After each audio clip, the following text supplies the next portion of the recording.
Welcome to Chillin' 101. We hope this video helps. In this video, I will show you how to make Applebee's Spinach Artichoke dip. First, let's gather our essential ingredients.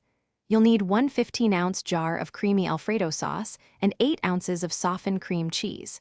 Also, prepare one 14-ounce can of drained and chopped artichoke hearts, along with 10 ounces of thawed and thoroughly squeezed dry frozen spinach. Don't forget 1/2 cup each of shredded Parmesan, Romano, and mozzarella cheeses, plus a minced garlic clove. Now, let's get our vegetables ready for mixing.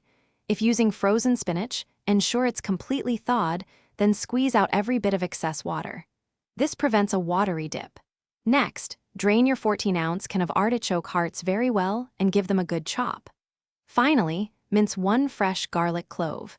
These simple preparations are key to achieving that signature creamy texture and robust flavor.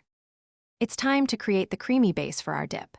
In a large saucepan, gently warm your 15-ounce jar of Alfredo sauce over medium heat. Add the 8 ounces of softened cream cheese, stirring continuously until it's completely smooth and fully incorporated.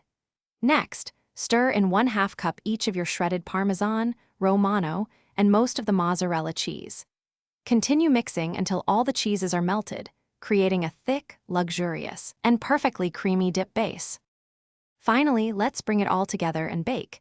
Gently fold in your thoroughly drained spinach, chopped artichoke hearts, and minced garlic into the creamy cheese mixture.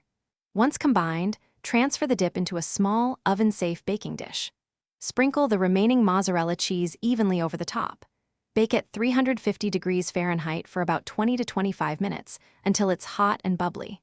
For a golden finish, broil for 1 to 2 minutes. Serve immediately with your favorite chips or bread. Thanks for watching. Consider subscribing if we helped you.